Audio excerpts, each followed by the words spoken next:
আমি আমি ৰাজ্য দলত যোৱাও নাই আৰ যাবো বলে ভাবাও নাই।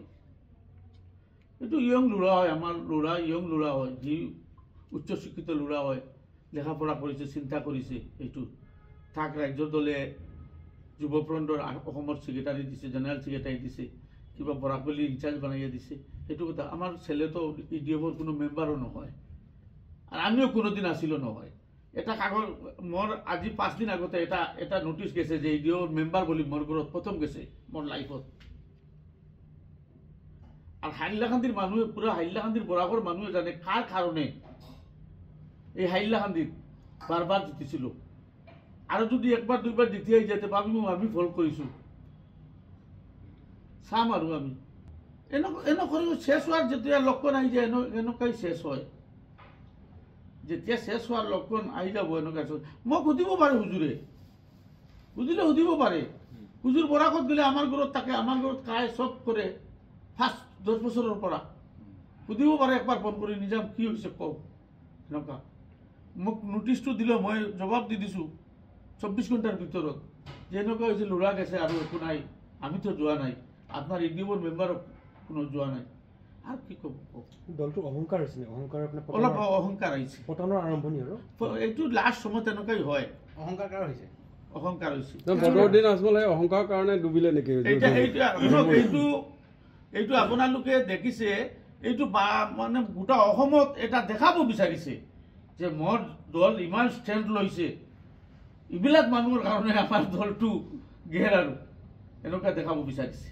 UMF ধ্বংস হৈছিলে, একেই AIDF-ৰ হ'ব নেকি? আমি ক'ব নোৱাৰে, আমাৰ দোৱা আশীৰ্বাদ আছে আমাৰ কাৰণে।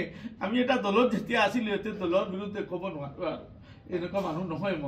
মই বদৰুদ্দিন আজমলৰ এই দলৰ ওপৰত মোৰ দোৱা আশীৰ্বাদ আছে, ভালকে চলাই যাওক। যেনেকুৱা মোক নিলম্বন কৰিলে একো নাই, চলাই যাওক, সেইটো আমাৰ দোৱা আছে। দলটোৰ প্ৰতি ভাল পোৱাটো আছে, দলটোৰ প্ৰতি ভাল পোৱা আছে আমাৰ এজনৰ কাৰণে। দলটো সি দেখাব বিচাৰিছে, অসমৰ ৰাজ্যক দেখাব বিচাৰিছে যে এইবিলাক MLA-ৰ কাৰণে আমাৰ দলটো গেছে। আজি ঠিক আছে, এতিয়া আৰু আমিতো আৰু শেষ নিলম্বন হৈ গেছো আৰু এতিয়া দলটো বহুত ওপৰত যাব পাৰিব। আৰু আমি 2-3 দিন আগতে 3 দিন হৈছে এটা চকুত নোটিছ পাইছো। দলে মোক কৈছে যে মোৰ এটা ল'ৰা আছে, ল'ৰাটো ৰাজ্যৰ দলত গেছে, সেইটো যাবাৰ কাৰণে কৈছে দলৰ বহুত ক্ষতি হৈছে। চাওক, আজিকালি আগতে মোৰ ল'ৰা সৰু আছিল, আজিকালি ডাঙৰ হৈছে, লেখাপঢ়া শেষ হৈছে, উচ্চ শিক্ষিত ল'ৰা হয়। সি তাৰ এই স্বাধীন দেশত পাছ কৰা হয়, কোনটো দল কৰিব সি নিজে জানে। সি উকিল গগৈ ৰাজ্যৰ দলত গেছে, সেইটোৰ কাৰণে দলে মোৰ ওপৰত এইটো একশ্যন লৈছে। সেইটো লোৱাৰ কাৰণে আমি বিয়া পাবা নাই। আজি যদি আমাৰ নিশানা এজন বিধায়কক যদি নিলম্বন কৰি যদি দলটো যদি বহুত ওপৰত যায়, তেতিয়া মই মৌলানা বদৰুদ্দিন আজমলক ধন্যবাদ দিছো, ভাল কাম কৰিলে।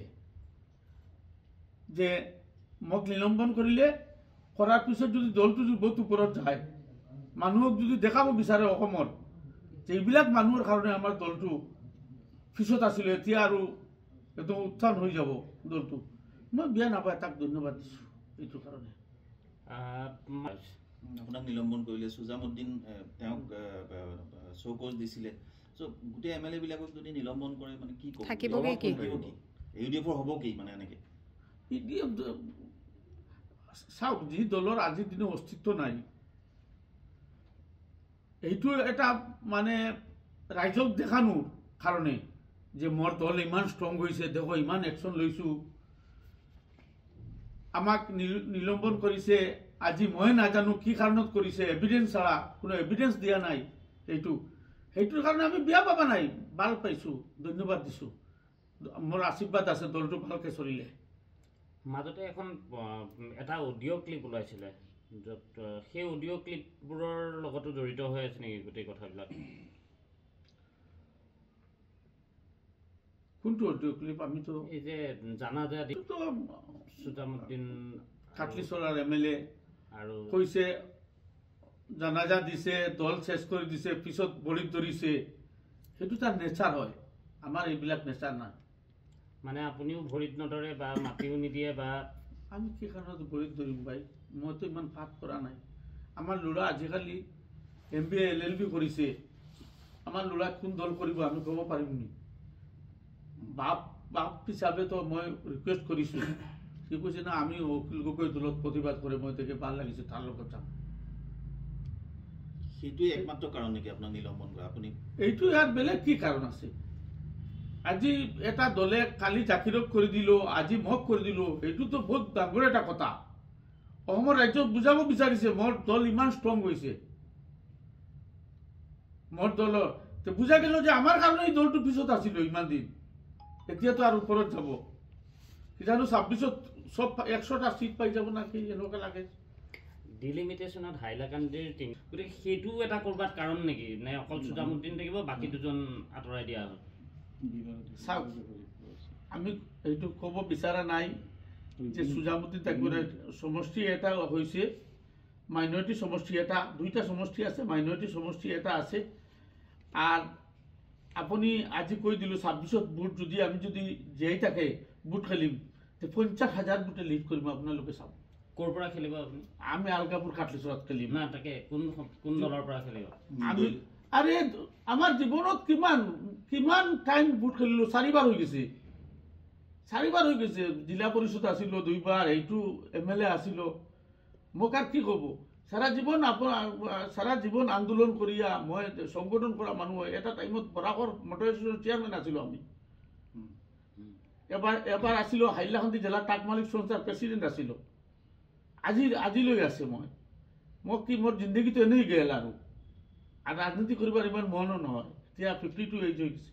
26ত আপুনি মানে কোন দলৰ পৰা খেলিব নে নিৰ্দলীয় মানে কি বা বেলেগ দলত গৈ জইন কৰি পেলাই? কোনো দল চল আমি আছো এতিয়া বদৰুদ্দিনৰ দলত। যদি বদৰুদ্দিনৰ দলত আমি আমাৰ আশীৰ্বাদ আছে, বদৰুদ্দিনৰ দল আগত যাওক, পিছফালে মই চিন্তা কৰিম টাইম আহিলে কি কৰা যায় না যায়। ৰাইজে যদি তোমাক বিচাৰে তে তোমাৰ দল চল নালাগে, এনেই ভোট দি দিব। আপুনি মুঠতে খেলিব ইলেকশ্যন 26ত? ইলেকশ্যনটো খেলিমো যদি শৰীৰ ঠিক থাকে, ওপৰলাই যদি ঠিক ৰাখে তেতিয়া খেলিম। আপোনাৰ বিৰুদ্ধে মানে বিজেপিৰ লগত হলি গলি, এবাৰ পীযুষ হাজৰিকা যাওঁতে আপুনি আমাৰ মানুহ বুলি কৈছিলে, এটা ভিডিঅ' ওলাইছে, সেইবিলাকো কাৰণ নেকি? মানে বিজেপিৰ লগত হলি সেইবিলাক কাৰণ হলেতো 3 বছৰ আগৰ ঘটনা, 3 বছৰ আগতে নিলম্বন কৰিলো। আজিতো কৰাৰ কথা নহয়। পীযুষক আমিতো বিয়া কথা কোৱা নাই। পীযুষে মোক মৰম কৰি এনে কৈছে, তুমি ইউটিউবৰ সমষ্টিত ইমান কাম দিছো। আমি কৈছো তুমি আপুনি ইউটিউবৰ মানুহ, মেইন মানুহ, এইটো কৈছো। এতিয়া মুখত আহিছে, ফূৰ্তি কৰি কৈছো, দুইজনে ধেমালি কৰি কৈছো। পঞ্চায়ত ইলেকশ্যনত কি কৰিব? আমি আছো আৰু চাম হাইলাকান্দিত ইউটিউবে কিমান চিট জিতে, সেইটো চাম। হাইলাকান্দিত কিমান চিট জিতে, আজিৰ দিনত মিটিং কৰিলে 50টা মানুহ একেলগত পায়নি, সেইটোও চাম। বিজেপিৰ কথা মতে এইবিলাক মিছা কথা হয়। দেখক, আমি কেতিয়াবা মুখ্যমন্ত্ৰী তাতে যায়, মুখ্যমন্ত্ৰীটো খালি বিজেপিৰ নহয়, প্ৰত্যেক দলৰ MLA হয়। আমি সমষ্টিত যদি উন্নয়ন কৰিব লাগে, ৰাজ্যৰ যদি কাম কৰিব লাগে, মুখ্যমন্ত্ৰীৰ ওচৰত যাব লাগিব। যদি বদৰুদ্দিন যায়, যদি পাপ নহয়, আৰু আমি গেলে যদি পাপ হয়, সেইটো হ'ব নেকি কওকচোন? না, সেইটোৱে কৈ আছো যে বিজেপিৰ মতে সকলো দলটো চলি থাকে বুলি সকলোৱে কয়, এয়াই বিজেপিৰ মতে চলে। এইবিলাক মিছা কথা হয়। আমাৰ লাষ্ট এটাই কথা হ'ল, বদৰুদ্দিন আজমলে মোক 6 বছৰৰ কাৰণে নিলম্বন কৰিছে, সেইটোৰ ওপৰত মই খুচি আছো, মই ধন্যবাদ দিছোঁ। তাৰ দলটো যাতে আৰু ভালকে চলে, মোৰ দোৱা আশীৰ্বাদ আছে। চৌকজৰ উত্তৰ দিলে নেকি আপুনি? সকলো উত্তৰ দিছোঁ আমি। দিছে। দিছোঁ। ৰাইজৰ দলৰ কি দেখিছে আপুনি ভৱিষ্যত? অখিল গগৈ